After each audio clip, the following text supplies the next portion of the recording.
श्री राम समर्थ। फरवरी 8। नामस्मरण जैसा दूसरा कल्याण नहीं।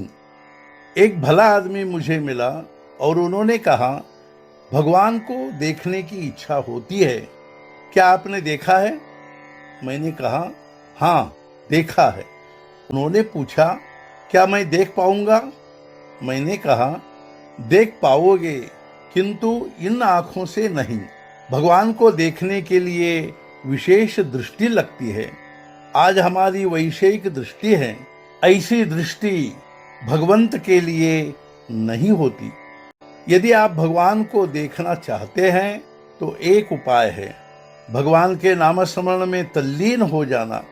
नामस्मरण के सिवाय कोई अन्य मार्ग नहीं है। यही उपाय मैं सबको कहता हूँ। तदनुसार आचरण करना बहुत जरूरी है। ऐसा क्यों किया जाए?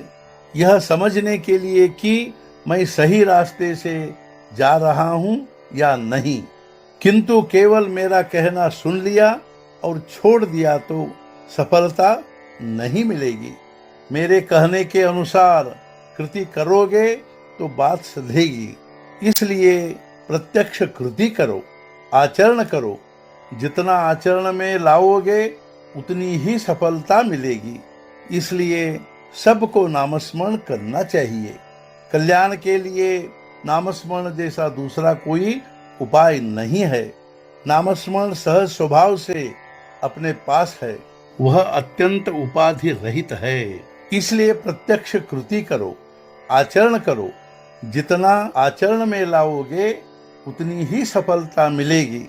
इसलिए सबको नामस्मरण करना चाहिए। कल्याण के लिए नामस्मरण जैसा दूसरा कोई उपाय नहीं है। नामस्मरण सहज स्वभाव से अपने पास है, वह अत्यंत उपाधि रहित है, वह किसी पर भी अवलंबित नहीं है। इन गुणों से युक्त यदि कुछ है तो केवल नामस्मरण ही है। अतः शुद्ध आचरण, शुद्ध भाव से जो नामस्मरण करेगा उसका भगवान राम कल्याण ही करेगा।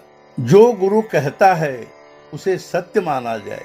किसी एक मार्ग से 100 कदम चलने पर यदि गुरु कहता है कि खजाना मिलेगा, तो दूसरे मार्ग से 200 कदम चलने पर भी क्या उपयोग होगा?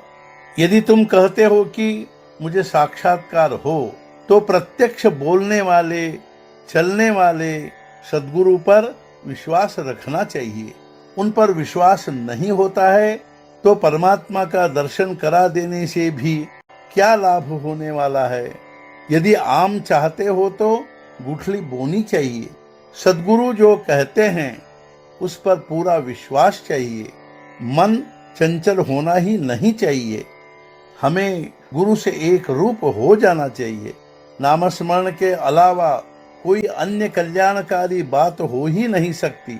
यदि तुम्हारी यह भावना है कि नामस्मरण करने से मेरे परिवार में बीमार आदमी है वह व्याधि मुक्त हो जाए, तो क्या यह तुम्हारी वैषयिक भावना नहीं हुई? व्याधि मुक्त होने पर जैसे हम बोतल से दवा फेंक देते हैं, वैसे ही हमारी आवश्यकता पूरी होने पर हम भगवान को भूल जाते हैं।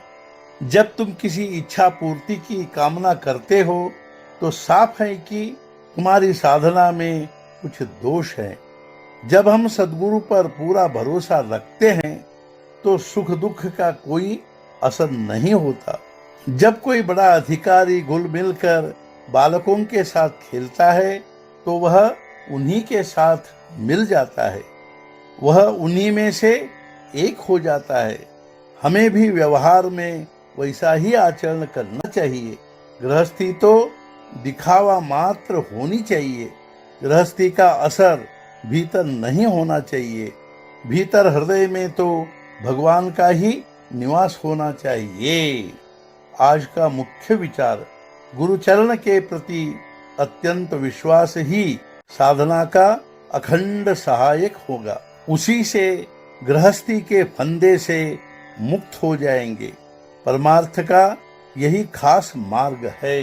सद्गुरुनाथ महाराज की जय। जय जय रघुवीर समर्थ।